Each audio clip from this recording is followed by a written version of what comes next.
Hoje vou falar sobre a imigração em Vila Nova de Famalicão no século XIX, que é o tema do meu trabalho de pesquisa feito no âmbito das disciplinas de História A, curso de Línguas e Humanidades. Antes de começar a falar das especificidades da imigração neste concelho, irei falar da imigração no geral, do porquê que as pessoas saíam da sua terra natal para ir morar no estrangeiro. Por exemplo, procura de melhores trabalhos, procura de uma melhor esperança de vida, de um melhor estilo de vida, de zonas de menos conflitos, tanto religiosos como raciais, e a procura de um governo mais capaz, por exemplo. Iremos ver se todas as pessoas que saíram do concelho neste século se encaixam nestas características que eu acabei de citar. Quando falamos da imigração, não falamos apenas da imigração, falamos também da demografia, da economia e da política das regiões em estudo.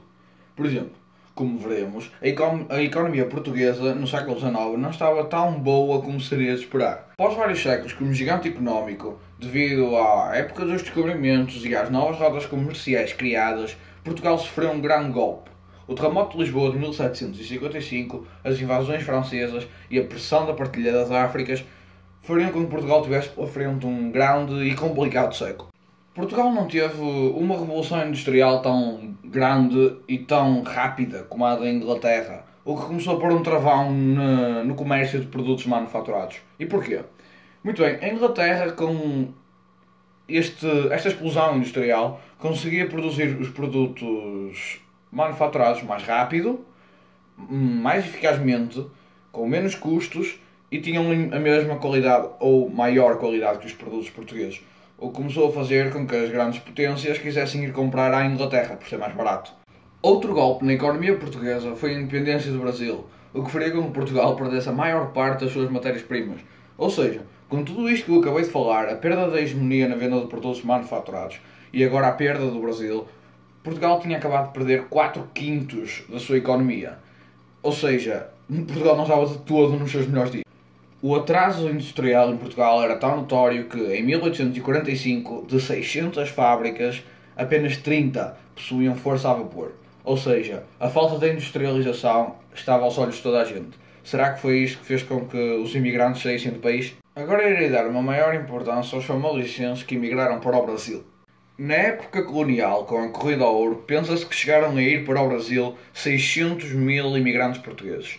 Mas, quando o Brasil se tornou independente, este número caiu um pouco. Mas mesmo assim, este novo império continuou a receber muitos imigrantes portugueses. E porquê? Isto pode justificar-se por os portugueses ainda acharem que o Brasil tinha as mesmas matérias-primas que tinha na época colonial, ou que era tão fácil fazer a riqueza naqueles dias, como na época colonial, o que não era de todo verdade. Agora vou mostrar um gráfico que pode ajudar a perceber que tipo de pessoas emigravam para o Brasil, de que setor da economia é que pertenciam. Dos imigrantes que saíam de todo o concelho de Famalicão, a maior parte pertencia ao setor primário. Este setor é conhecido por ser ligado à agricultura e à pecuária, ou seja, pretendiam chegar ao Brasil para cultivar as férteis terras deste novo império.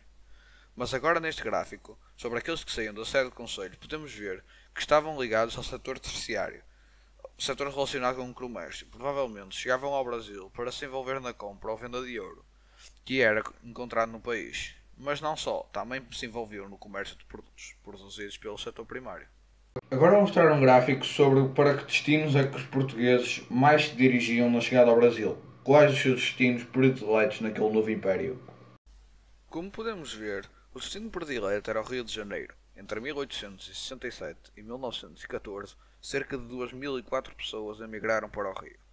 Saídas de Famalicão.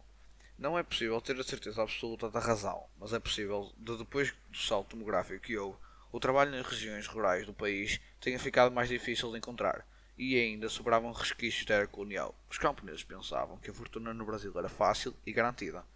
É escusado lembrar que as condições nestes barcos de ida para o Brasil eram na maioria das vezes deploráveis e até envolviam escravos. Outra parte importante quando se fala da imigração é o regresso. Famalicenses que partiram e quando já têm dinheiro, quando já estão bem de vida, voltam para a sua terra natal. E estes imigrantes que saíam de Famalicão e voltavam com muito dinheiro eram chamados os capitalistas. e quando eles chegavam faziam muitas obras, bastantes obras mesmo, que mudavam totalmente a faceta daquela região. Eu não vou apenas falar sobre estes capitalistas, eu vou também dar exemplos. Por exemplo, o Sr. José Francisco da Cruz Trevisqueira nasceu em Vila Nova de Famalicão, em Gavião, e emigrou para o Brasil em 1834 e apenas regressou em 1851. Quando regressou, trouxe consigo grandes quantias de dinheiro, o que o levou a construir o Palacete do Barão da Trevisqueira. Agora vou mostrar alguns gráficos sobre a imigração em Vila Nova de Famalicão. Tal como disse no trabalho, vou dizer agora, eu não fiz estes gráficos nem procurei a informação para colocar nestes gráficos. Eu simplesmente vou usar os gráficos e enquadrá-los na faceta histórica e económica da região. Estes gráficos eu tirei do livro A Imigração em Vila Nova de Famalicão entre 1620 e 1960, de Odete Paiva, e eu vou simplesmente estar a analisá-los. Vamos começar com o nível de alfabetização dos imigrantes. Como podemos ver neste gráfico, a maioria dos imigrantes sabia escrever, entre aspas. Este escrever significa que os imigrantes sabiam assinar o próprio nome. Agora, neste gráfico, podemos ver que à medida que os anos passam, os níveis de alfabetização aumentam.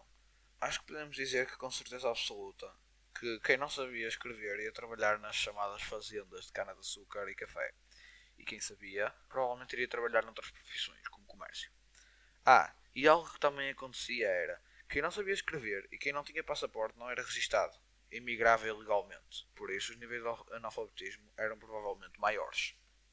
Este gráfico mostrará a repartição dos imigrantes entre solteiros, casados ou viúvos.